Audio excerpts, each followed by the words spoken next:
We are Rogue Media Sports.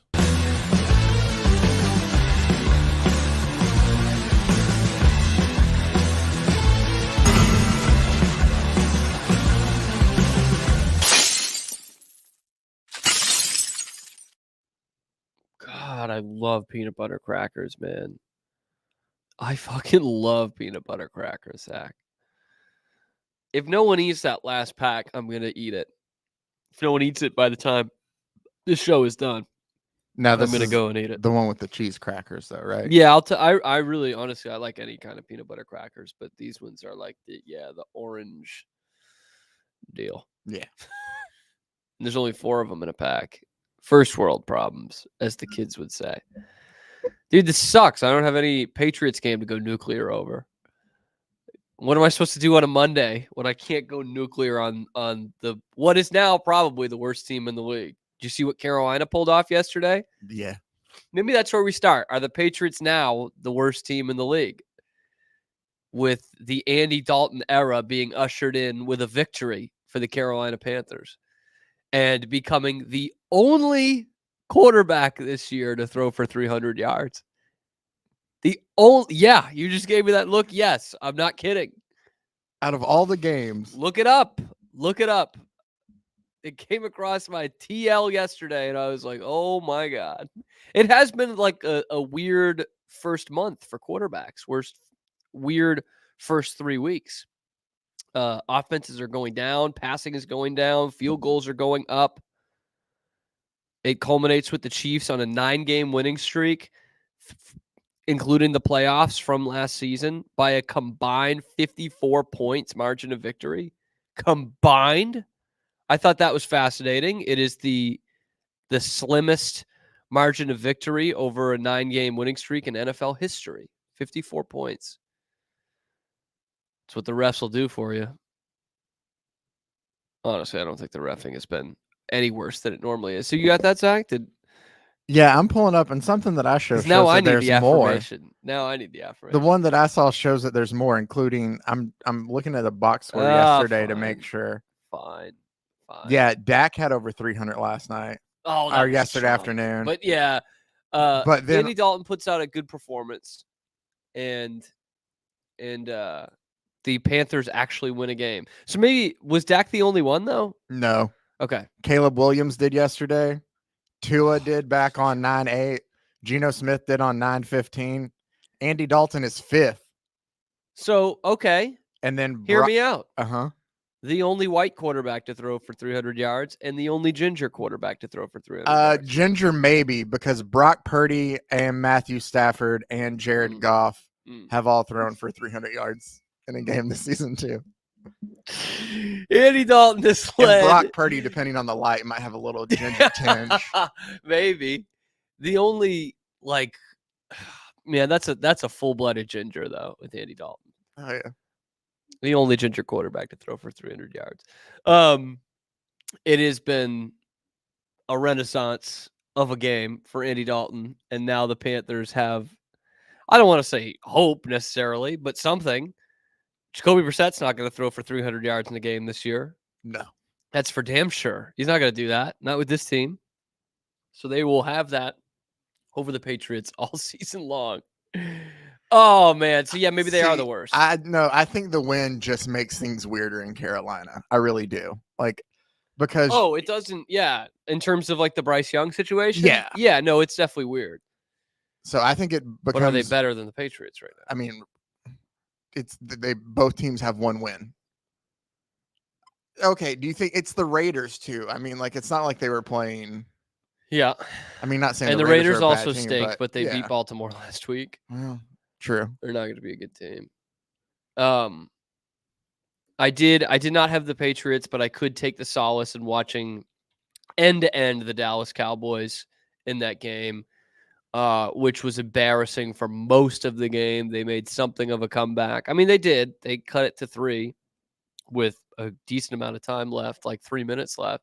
And it wasn't as funny, but they get worked at home again, which was kind of cool. And it feels like the only team with a worse quarterback situation than the New England Patriots is their Week 5 opponent, the Miami Dolphins. Because boy, has that gone to shit in a hurry. Talk about your season going to hell in a handbasket. Tua gets another concussion, and I think we're all on the same page. Like, man, at least seriously think about hanging this up. Like, this is not worth it long-term, rest of your life. It's a sad story. It's a sad story in modern football. Skylar Thompson comes in. Just from a football standpoint, you're like, they can't keep up with Skylar Thompson. They can't. And through one game, that's kind of true. And now they don't have Skylar Thompson either. In the loss to the Seahawks, he got rocked and now has a rib injury. And they have to go with someone named Tim Boyle. Is that it? Yeah. Tim Boyle. Something called Tim Boyle is now the starting quarterback for the New England Patriots. I wish. Tim Boyle is now the starting quarterback for the Miami Dolphins. Thank you for calling me out on that, Zach. Tim Boyle goes 7 for 13 for 79 yards, but is sacked only once and a QBR of 72. In the loss to the Seahawks, where only 7 points in that game were scored outside the first quarter. 24-3 the final. That sounds familiar. That's the exact score the Patriots lost to the Jets, who are a better team than the Seahawks. So can you argue the Dolphins are that bad? You could start to make that argument. Where did Tim Boyle go to college? Pete would love this. I should have got the clip queued up for him. I thought he was going to yell it from over there. Here, Yeah, I'll we turn his mic. UConn, fucking A, UConn, right? There we go. He did play at UConn for a little bit and couldn't even crack being really the starter at UConn, right, Zach? We looked this up. Yeah, he played 3 years at UConn, played in a lot of them, but only started 8 in his career, where he was 0-8 over those 3 years. For like the worst team in FBS consistently. His touchdown to interception ratio was 1-13 in those. Wait, what? He threw 1 touchdown in 8 games? Yeah. In 8 starts? In 2013, he started 4 Holy shit, games. he's old. He went 0-4, 0 touchdowns, 8 interceptions that year. In 2014, 3 games started, 0-3, 1 touchdown to 3 interceptions. And then in 2015, just the 1 game started, and he was 0 touchdowns to 2 interceptions. He's 30 years old. Yeah, well, 29. His birthday's he's on gonna October turn 30 3rd. next week. And he's only been on the team. It's not even been a full month yet. He was signed to the practice squad on August 29th. But he did sign for UConn over offers from BC, Delaware, Harvard, Houston, Maine, UMass, Syracuse, and Western Michigan, and preferred walk-ons from Notre Dame, Oregon, Pitt, and Rutgers. UConn, fucking A, UConn, that's right. Thank you. I will say the same thing I said about Jaylen Brown about Tim Boyle. That sounds like he wrote his own Wikipedia thing there. Just to say, yeah, but I could have gone to Notre Dame. All right. A little bit. I could have gone to Oregon. I didn't want to. And then Pitt, okay, but Rutgers is the weird one. Yeah, Rutgers wouldn't even offer him a scholarship. But hey, he could have been a Black Bear at Maine. He's been staying around, man. I love my Maine Black Bears, obviously. He's hung around. He's been in the league for 7 years now? 4 teams, 5 teams, 4 teams. 6 Good for him. Teams? Wait, no, I'm seeing Green Bay, Detroit, Chicago, New York. And now the Dolphins. 5. Well, and he was on the Texans practice squad. That doesn't count. That Fine. doesn't count. It's like a preferred walk-on. That doesn't count. But we counted preferred walk-ons already, so don't we? No. Okay. No, he only went to 2 colleges. Okay. And he's only played for 5 teams. He did really hit his stride at Eastern Kentucky, which is the directional Kentucky school you don't know. But now you might with Tim Boyle. And this has now sparked some rumors of the Dolphins need to go out there and get a quarterback. And there was even one on the Greg Hill show on WEEI this morning, which was referencing a Devin McCourty quote that he didn't say out loud. It was written down. So let's go to the Greg Hill clip on where the Dolphins could go from here. rumors continue to swirl that the next quarterback of the Miami Dolphins will be Mac Jones. And so, this is not me speaking. This is Devin McCourty, who said over the weekend he believes that it is a likelihood that Mac Jones ends up as the quarterback of the Miami Dolphins, and that Mac desperately wants the opportunity to avenge his treatment here and show that he can be a winning quarterback in the NFL. How desperate do you have to be in order to say, you know what we should go for? Mac Jones.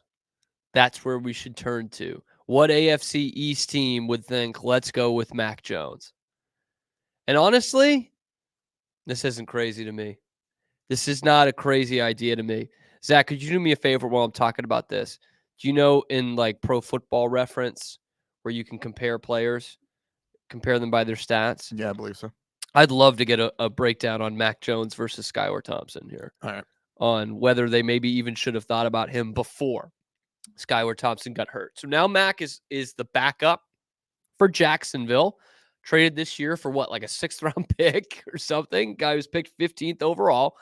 And I said at the time, and long since believed, at worst, Mac Jones is like a career backup. He's a guy who can play in this league. We have seen him play in this league and have success in 2021 and parts of 22. And after that, it was horrible. But as you can tell from this 2024 Patriots team, there are a lot of problems outside quarterback. Because to be quite honest with you right now, your quarterback isn't even really a problem. He's not good enough to be a playoff team or even a winning team, but it's not like he is the albatross of an issue on this roster. There are plenty more issues. And when you start to see that play out in real life, if you didn't already believe it like most of us did, you would have to say, okay, maybe I have a little bit more sympathy towards Mac Jones. And I'll give Jacoby Brissett some credit here. As I said last week, there are a lot of bad plays that happen, and Jacoby Brissett doesn't make them worse, whereas sometimes Mac Jones would do that. But if you're Miami right now, where else are you going to go? You can't be rolling with Tim Boyle. I'm sorry. That's not a way to win football games. And this was a team that was supposed to win the division. And now they feel they have a roster that should be competing for a playoff spot still. But again, can't do it with Tim Boyle. Tim Boyle, Tim Doyle. Boyle. Tim McPoyle. Anyway. There's not a lot in the head-to-head to go off here, just because the sheer amount of games that each of them have played. Because Skylar Thompson's only played in 9. Is there a percentage stats that we could? Yeah. So Mac Jones, like, are you talking about like completion percentage? 66%. Yeah, things like that. Things that aren't counted stats. Yeah. Skylar Thompson, 58.7. Average yard per attempt. Mac throws it a bit further. Yards per game. You shouldn't. First off, we shouldn't be saying that. Mac is not like a let's grip it and rip it down the field kind of guy. So the attempt is a bit longer. And to be fair, as I counteract my own point, Miami nor New England like are throwing it 20, 30 yards down the field. You see it occasionally with Tyreek Hill, but that's not really how the offense looks for Miami. Go ahead. 212 average passing yards a game for Mac. Only 80.1 for Skylar. Yeah, that's a difference. Yep. QB rating is usually 85.8 for Mac, 66.1 for Skylar. Mac gets about 1.1 yards per attempt more than Skylar if he has to tuck and run it. And by the way, more important than all these stats, Mac Jones has been a starting quarterback in the NFL for almost 3 full seasons. Like that should take some sort of precedent over any of those two, Skylar Thompson or Tim Boyle. Now, the part that sucks for the Dolphins, you got to go out there and make a trade. You got to give up something. But if you're looking at this roster, if you're the Dolphins, you're thinking this is too good to not be competing for a playoff spot. We know quarterback is the most important position on the field, but look at all the other 21 on offense and defense and who your players are. You've got to be looking at that. If you're the GM, if you're Mike McDaniel, you have to be looking at that saying, we can't just punt this season, especially with the money we have tied up in all these guys. We can go out there and get a cheap, competent quarterback who has played and started in the NFL before. You're not going to confuse the kid out there the way you might with Tim Boyle, okay? He's not going to be terrified by the looks a defense can give him, the disguises they can give him. Is he going to thread the needle and beat man defenses? No, he didn't do it any of his time in New England. He is a zone killer. But with the complement of receivers and weapons that you have on offense, I don't see any reason why Mac Jones can't be successful with the Miami Dolphins. Does that mean they're going to win the division? Probably not. The Jets are a better team, and Josh Allen is a better quarterback. I don't know that the Bills have a better team, but Josh Allen could get them over that. Mac Jones is a competent, league average starting quarterback. And he showed that to you in his first 2 years in New England. His third year, he was below league average, and there were plenty of other issues with the Patriots. Now you give him one of the best wide receiver cores in the entire league, an actual offensive play caller in Mike McDaniel, an actual schemer in Mike McDaniel. You've got something there. Because lest we forget, Mac Jones' time in New England in 3 years featured 3 different offensive coordinators. The only one that was a competent NFL offensive coordinator in the 2020s was the only one that led Mac to a good season, 2021, with Josh McDaniels. Because after that, he had a DC calling his offense. And then after that, he had washed up NFL coach Bill O'Brien, who's now saving the Boston College football program. So all that to say, has Mac gotten a fair shot yet the way some of these other quarterbacks have? Not really. Not really. And most careers would peter out like that. And Mac might have an opportunity here with the Miami Dolphins to actually turn this thing around. And I think of so many of the guys this year that are making big-time headlines at the quarterback position in the NFL. We just talked about Andy Dalton. That guy's career was dead a couple years ago. Now, granted, he started 10 or 12 years in the league, but his career was dead, Andy Dalton. Derek Carr's career was dead, and the Saints put up video game numbers the first 2 weeks. Not this week. Not this week. Baker Mayfield's career was dead a couple years ago. He's been impressive. They didn't win yesterday either. Yeah, not this week. How about this one, though? You want to talk about a top 10 quarterback pick whose career was absolutely dead last year and the year before and the year before that? Sam Darnold is running the league right now. He has been one of the most impressive quarterbacks in the NFL through 3 weeks. Yeah. This is the era of quarterbacks not being dead. This is the era of written off quarterbacks with their hands sprouting up through the grave like Carey. That's what this year has been for quarterbacks. Why can't Mac Jones be the next one? With that offense and that play caller. Like a kid in a candy store, man. He hasn't had that. He hasn't had that since Alabama. And now he's got potentially that shot. If I'm the Dolphins, and to that last point of all these, other quarterbacks whose careers were dead on the vine, who have now resurrected them. If you're the Dolphins, that means there's not as many as most years quarterbacks who are available because Andy Dalton and Sam Darnold and Baker Mayfield are starting. It's like, where else would you, Gardner Minshew starting? If you're the Dolphins, where else do you need to go? You've got someone, you've got a trade partner, right? I mean, you've got a guy in Jacksonville who's getting paid a ton of money to be the starter. You just brought in Mac as some depth, but you could get something in return from a desperate Dolphins team, so the price is going to go up. But if you're Miami, you look at this roster and you say, well, if we just make the playoffs, we've got a shot. But we need to get to the playoffs with this roster.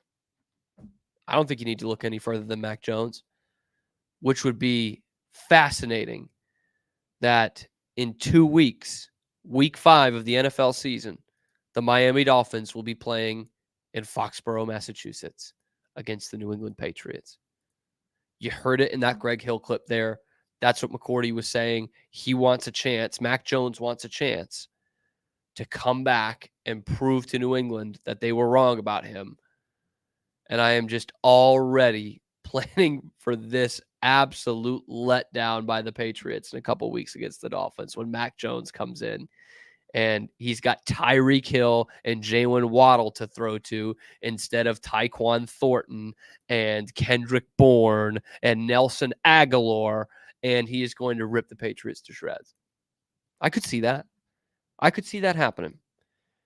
But I'm pulling for Mac. I don't want him to win a Super Bowl with the Dolphins. Don't get me wrong. But I thought he got a raw deal here. I also don't think he was a good quarterback last year. I think both of those things are true. And he is someone who I believed in and still believe can be a competent quarterback in this league. He's a competent starting quarterback in this league. And I think he's going to get that chance with the Dolphins. Speaking of Miami, by the way, noted hater Udonis Haslem had an interesting podcast over the weekend. I think it was actually on Friday with the great Shaquille O'Neal. And boy, they cannot keep the Boston Celtics out their damn mouths. Why do these talking heads keep doing this to the Celtics? That's coming up next on The Cam Show, powered by Rogue Media Sports Network.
I don't care.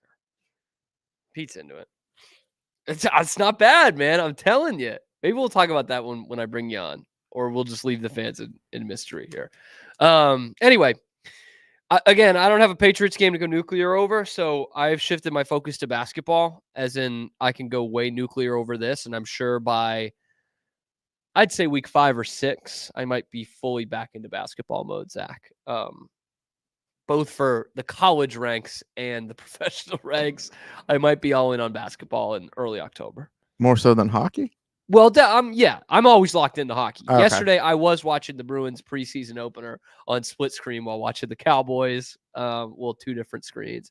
I had to be locked in. I have some Bruins thoughts. I have some thoughts on Mason Lowry running the first power play. Fabian Lysell that was not impressed in preseason game 1.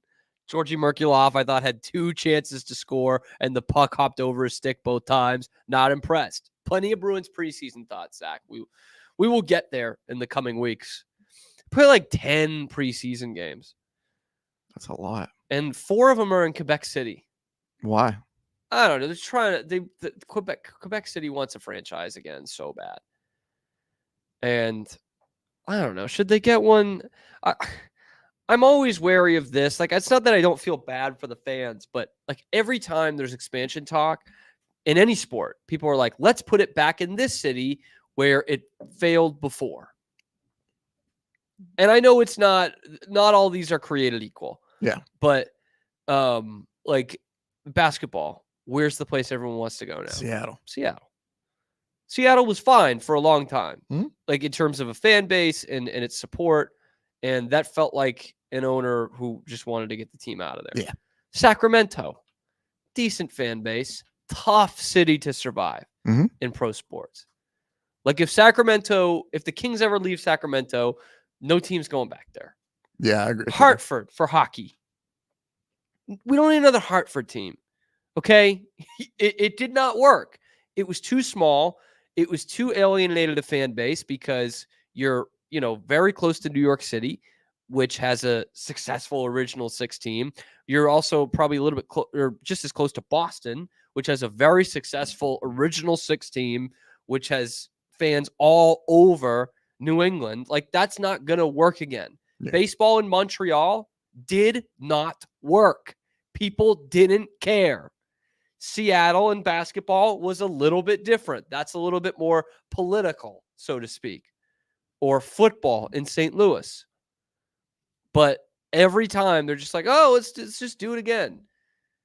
Quebec City, they might care, but it's a very small market. Very small. And I don't know that behooves the NHL when Houston does not have a team. San Antonio does not have a team. Where the care factor might not be great, but it's a big market. And that's what Gary Bettman cares about. Right? I mean, yeah. If we're being honest.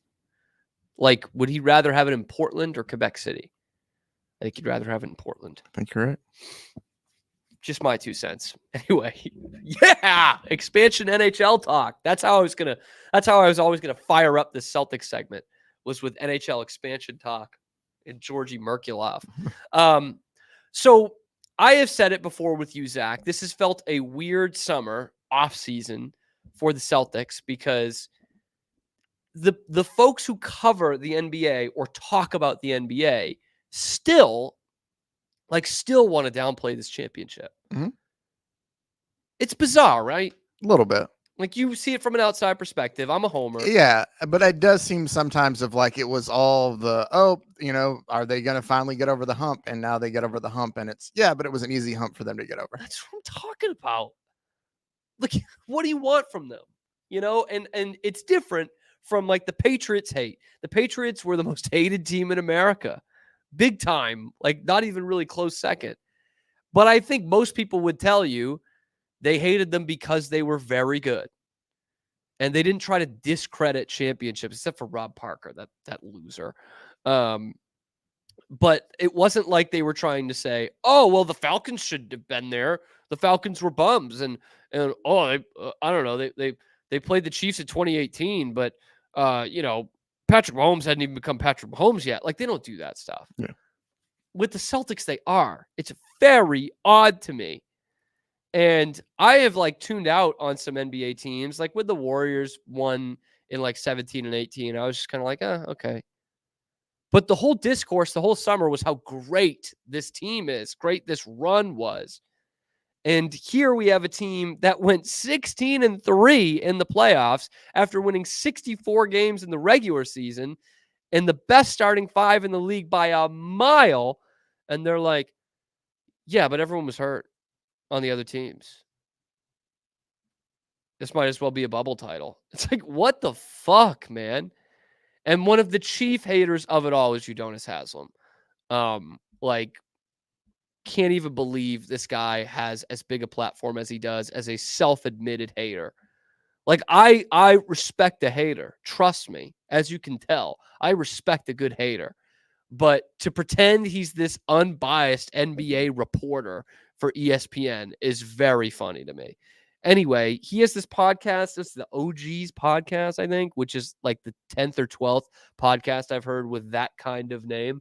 And he had Shaq on the podcast. So, of course, the conversation goes to the Boston Celtics. We all know Boston had the easiest run ever to that championship. They did. Can they back it up? That's all. Can you back it up? Like, okay, you had an easy run. Don't matter. You won it. Can you back it up? What you going to do, Philly?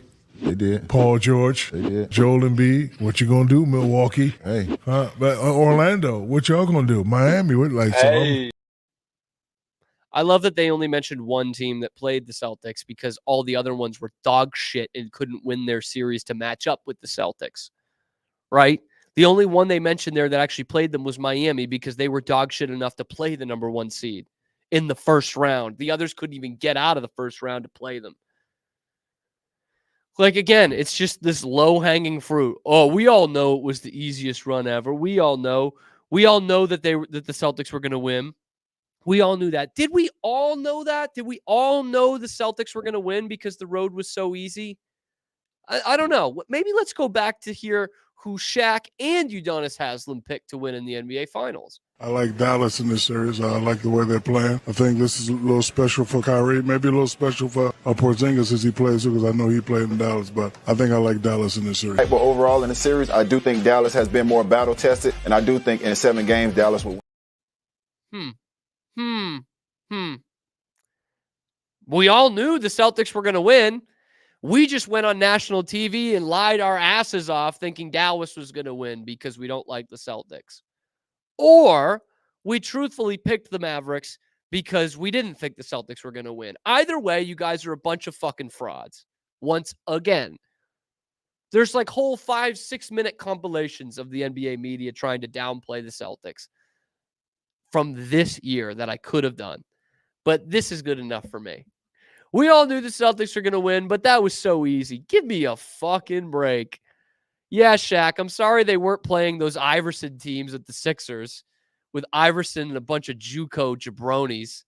Oh, sorry they didn't have to play Richard Jefferson in the finals like your teams did. Starting at forward, Richard Jefferson. Yeah, sorry. What a fucking joke, man.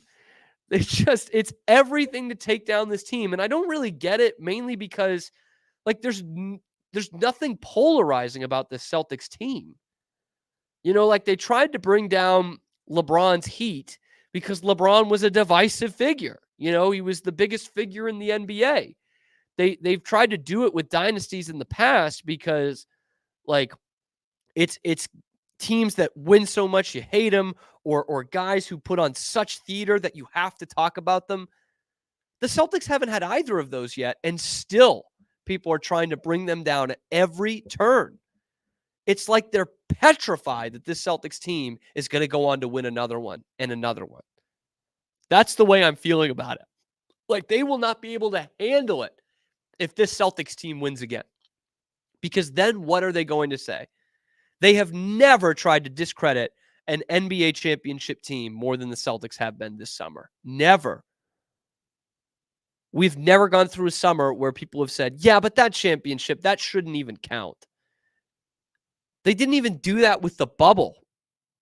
People are starting to do it with the bubble now, but no one in whatever October of that year was like, yeah, but they didn't play in front of any fans. No one was saying that. But now they have to say, yeah, but they didn't play anybody. And like, I'm going to be totally honest with you. I know I'm a Celtics fan, but how much difference would that have made if the other guys were out there? They go 16-3 in the playoffs. Do you think if those guys were healthy on the other side, they go 16-5? You think Cleveland pushes it to one more game if they have Donovan Mitchell? You think Miami pushes it to one more game if they have Jimmy Butler? I'm willing to concede that.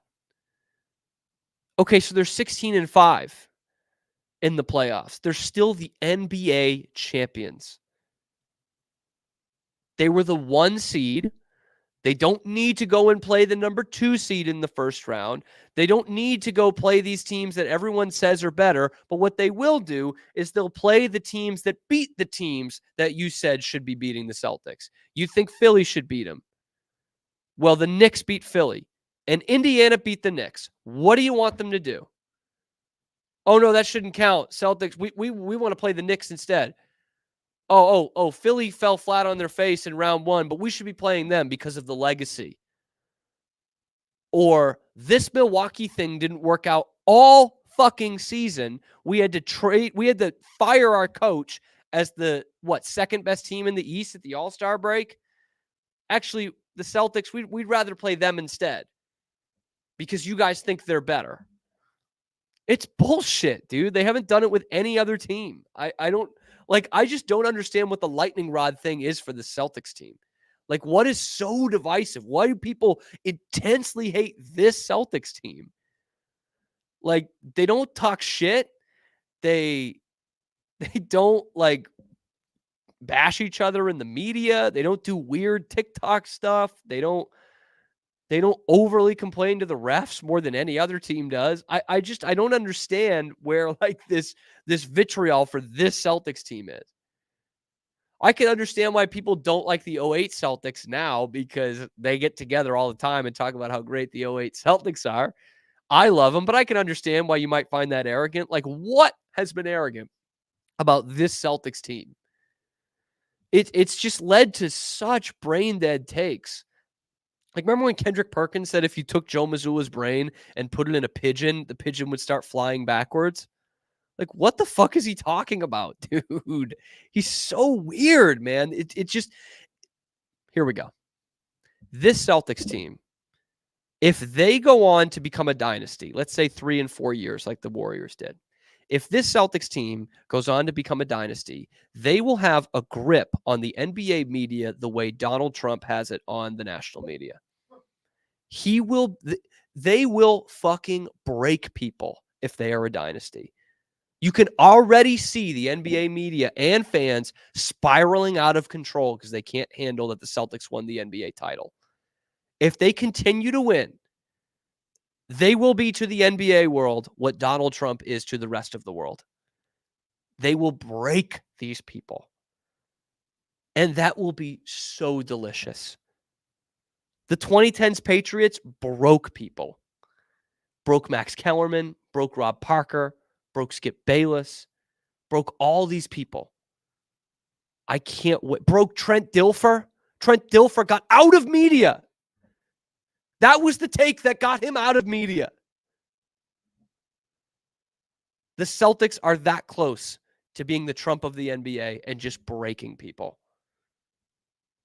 I'm kind of here for it. I would love to see. I'm all the way here for it because that would mean the Celtics are a dynasty. And that means something to me, man. Zach, thoughts? Do you think it's breaking people? It does seem a lot of that everybody's been kind of focused on the fact that the path to the title wasn't what they thought it was supposed to be. And then they all hype up Dallas in the finals, by the way. Yeah, but it's Roll not them. That's not on the Celtics. Like, you can't fault a team for who they run into when they did what they needed to do to take care of business. Like, it seems like it doesn't matter what the sport is here lately. Like, as soon as somebody wins, they want to see whoever that was then just kind of fall and falter the next thing. Yeah. And like we talked about it a bit, it was forever just, a team that always gets there so close. Will this year finally be the year? And the year that it's finally the year of them finishing when, nobody thought they would. Now it's the easiest path. It's it is kind of odd to, I don't know. Do you want the Celtics to be bad? Like, I would think, at least for me, an outsider looking in, when it comes to, there's an old thought of when I talk, like, college football is fun when Miami's good, when, Michigan's, when the teams that are the powerhouses are good. I think the same can be said for the sport of basketball. I mean, the Bulls haven't been good for a while, but when the Knicks are good, when the Celtics are good, when the Lakers are good, it's fun. But why when you have a team that finally puts the pieces together, and it might not be the most, I guess, flashy way to win it all, why is that now then that's not good enough? Beats the hell out of me. Because if I look at college basketball too, the team that's won the last 2 national championships.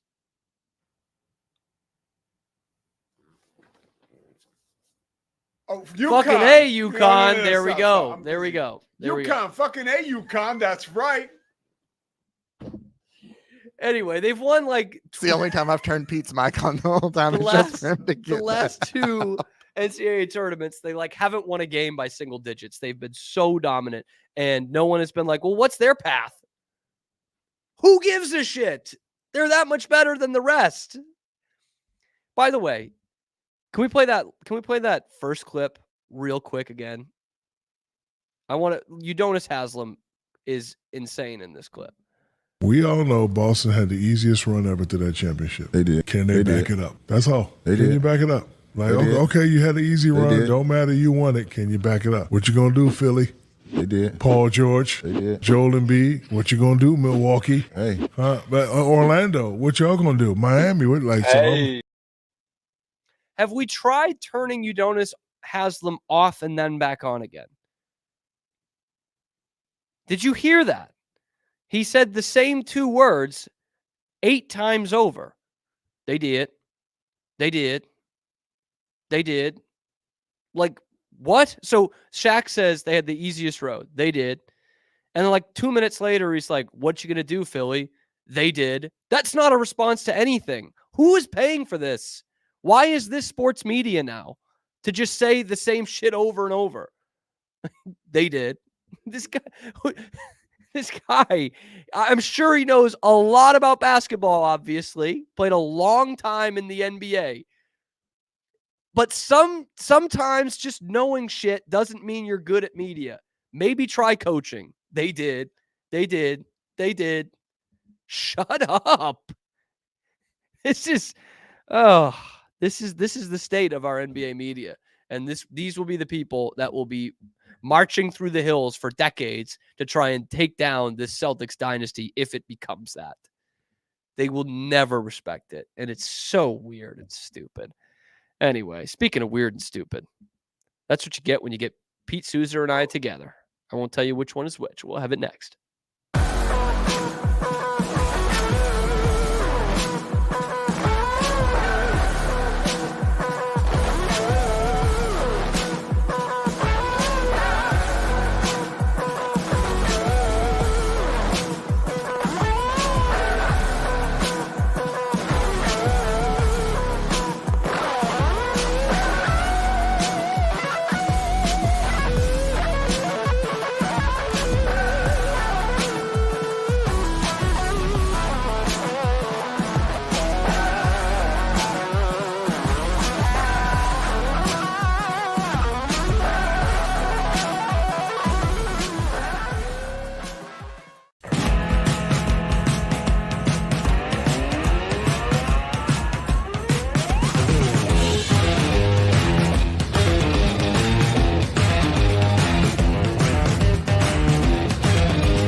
Sports. Pete Oh man, Pete good to be Souza. here. Yeah, on the Camp Show, powered by Rogue Media Sports Network. yeah.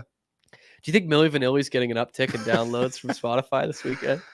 Maybe. As you refer to the Menendez, I've only seen a little bit into episode 2. I saw a little bit of episode 1 before I crashed last night. Look, that song "Girl, I'm Gonna Miss You." That's all I'll say, which is referenced in the program, is a low-key good love song. 2 true crime miniseries for us at the same time. Ah, How about that? and this is a good. This one seems like it's probably going to be a little better than Aaron. How much did you watch of the first? I not too much. It was Like a bigger studio. like about 30 minutes probably. Yeah, but I'll rewatch it all again because I I'm was sure. fading. I'm sure. Lyle just does not talk in a normal octave the whole time.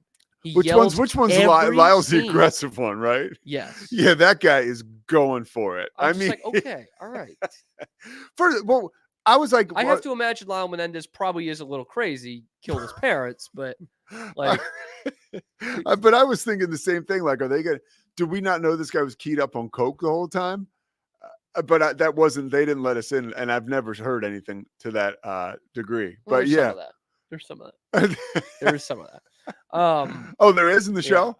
But I was just so I told you needed to see this part of it was that there's like this heavy-handed illusion, foreshadowing, whatever you want to call it, the use of music in the first episode. And I'm like, and I knew it right away. I'm like, this is going to be an integral part. We're going to keep coming back to this. And it's fucking Milli Vanilli. When these guys come to the forum, we're going. That's what he says. He's like, these guys are huge, and they're fucking awesome. Like There's- the by way the that way- Dennis Hernandez thinks about UConn is the way they think about Milli Vanilli. Like There there's is- nothing better. There is an excellent Milli Vanilli documentary on Paramount Plus that I saw like probably 2 months ago that Really? blew me away. Yeah, it's really sad, but it's really informative. And those guys got screwed, man. I mean, they did. Well, hold on. Do they talk to the actual singers in the Yeah. documentary? Mhm. Okay. Well, one guy's Because I dead. think that story's fascinating. One guy's dead. One of the Milli Vanilli guys is dead. Yeah. Mhm. Yeah. And they talked. Fab is still alive. I forget one, but the skinny one that's taller is still alive, and he seems pretty cool. I mean, dude, they were like a couple guys on a street corner, and somebody came up to him and they were like, "We're gonna make you rich and famous."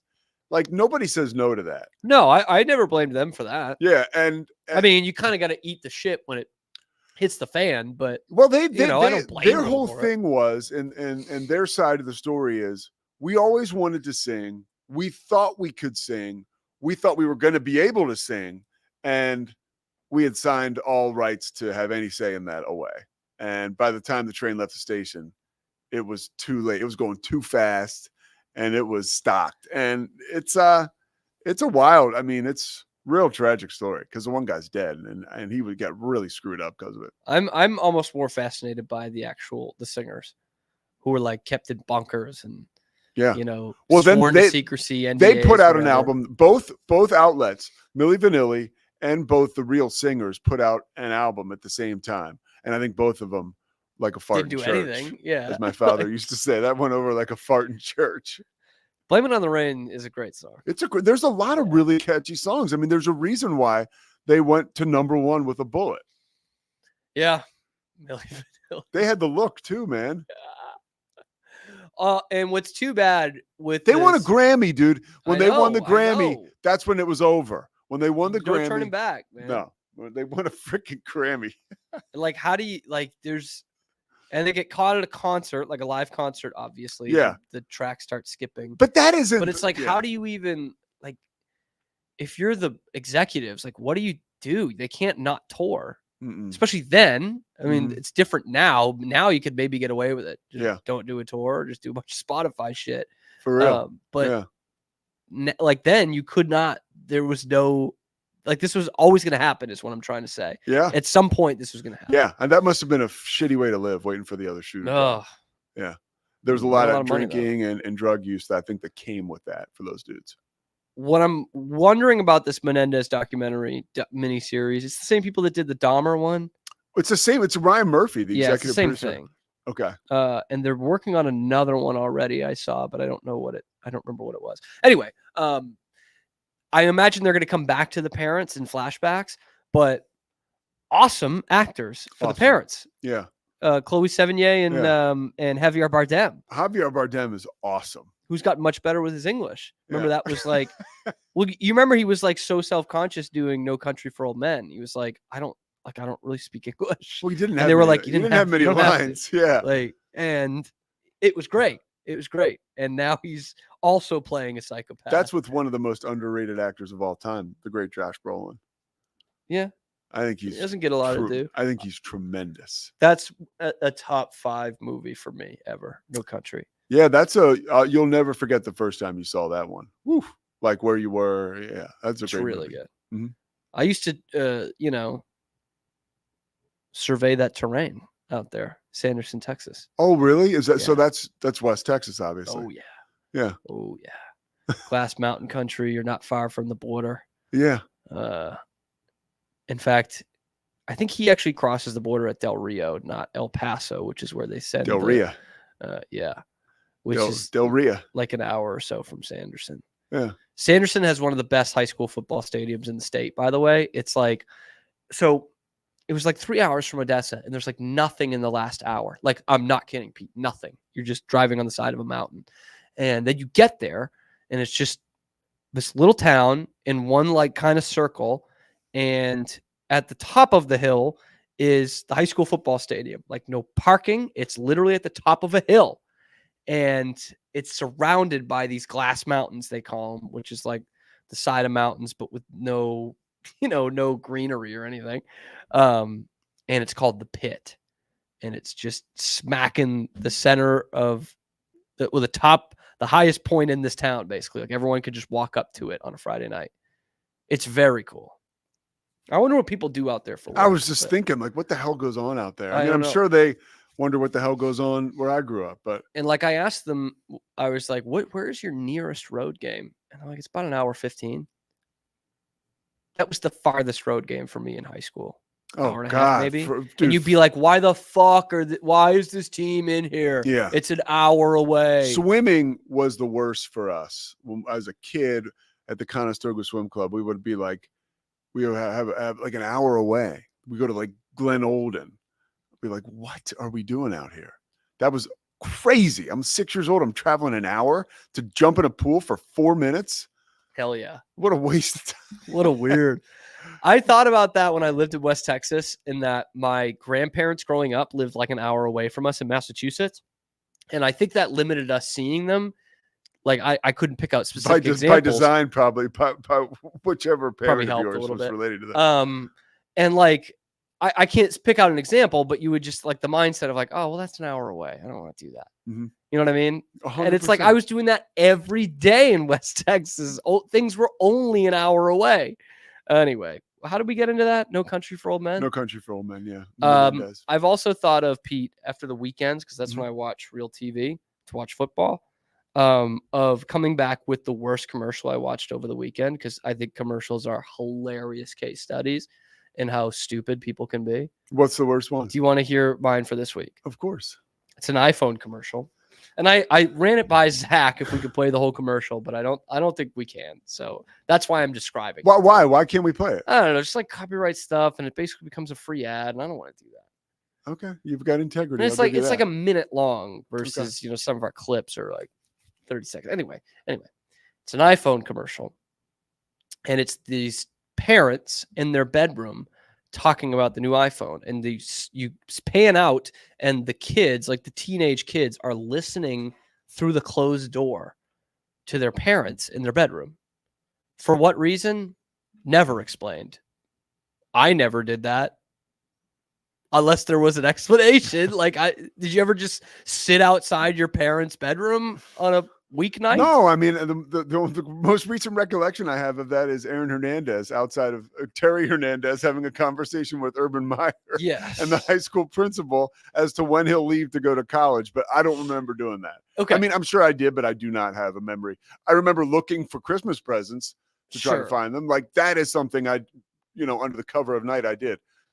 eavesdropping on my parents was not one thing I did. So that sets this up because one of the parents has got a new iPhone and they're describing it to each other, but they're not saying anything like phone. They're just saying like, oh, want to see something new? I think we could try it out. Oh, look how sleek this is. Oh, you want to touch it? You want to feel it? Oh my gosh. And I'm like, So it's the only thing they could be describing here is a dildo. yeah. Right? Like they're not saying anything. And there's overtly no sexual. iPhone Intel at any point. No. So I'm like, is that what this commercial is? This is what I try to get down to. Bare bones here. The commercial, the point of this iPhone commercial is that these two teenage kids are listening to their parents in their enclosed bedroom talking about some sort of sex toy. So I should buy the iPhone? You see what I mean by this? I love getting down into the weeds of why people do this, because everything in a commercial goes through a ton of people. You know, it's copy edited. It's there for a purpose. They pay researchers to find what demographic they should be appealing to and how, and that's what they come up with. Yeah. And whenever I see a bad commercial, whenever I was growing up and there was just a shit commercial on, and there are plenty, my dad would say the same thing after every What? one. He goes, someone went to college for that. It's true. It's true. Yeah. It's true. Anyway, wow, that was exciting today. Commercials. I like any commercial with Snoop Dogg. I mean, I'm like, You're so not tired of Snoop Dogg at this point? I'm getting there. I'm Yeah. getting there, but he still grabs me. And really, it's amazing. Here's a guy who beat a first-degree murder charge, and people talk about him like he's, you know, Scooby-Doo, or like he's this celebrated like fictional character. It's amazing. It is pretty funny. Yeah, it's Like amazing. that's what time has done. And like He was a stain on society to people like my father. I mean, I loved him, but Yeah. like when he beat that murder charge, a lot of people were like, they thought it was BS, and it's amazing his ability to evolve. Really, it's a credit to him. And yeah, and I mean, this is going to sound really harsh, but like that kind of old school person who would think about that, they die off over time. Yeah. And now the world is run by people your age. Well, what about who love Snoop Dogg? What, you know what I mean? about what about how? Or like Snoop- when I was one more thing on that, Yeah. because we talked about how much I liked NWA. Yeah. But when I was a kid, my first my first reference of Ice Cube was in Are We There Yet? Yes. That's an insane thing to think about now. Yes. Anyway, It's amazing. No, it's amazing. and like Eddie Murphy at Daddy Daycare, I know it's a different thing, but no, it's it's the same thing compared to Eddie Murphy Raw. yeah. Yeah. I mean, no, I think it's just pretty amazing with Snoop how he's been able to, over 30 years or however, just completely revamp who he is. It's impressive. And here's what I was going to say. I lost my train Real of thought. quick, yeah, because you got to go. Marijuana, like Yes. how it has entered the zeitgeist, like Snoop talking about getting high on a regular Fortune 500 product commercial is bizarre. It's bizarre to me. Even It's like awesome. for me growing up, Yeah. like not even 20 years Yeah. ago, that would not. I think it's happen. awesome. 10 years ago, But I think it's like, wow, it's pretty nuts how things have yeah, changed. it's great. Yeah. It's great. Pete Show at 1:00. Yeah, we're gonna talk. I'm gonna talk with you about. I gotta unpack the Baylor loss. Roy Ogletree, who was there, is gonna come up and talk to us about it in person. And of course, we're gonna talk about the Cowboys. Okay. All that and more on the Pete Show, 1:00. I'm going to meet On with the Ray Pete from Souza Show YouTube. Sabachex. They don't care. I will be there in the last segment, and we will have it for you all week. We'll be here 5 days a week. Be sure to like and subscribe. Ring that notification bell to get notified every time we're going live on YouTube, but I'll already save you the trouble. It is every weekday at 11 a.m. Central Time. So we will see you tomorrow on the Cam Show, powered by Rogue Media Sports Network.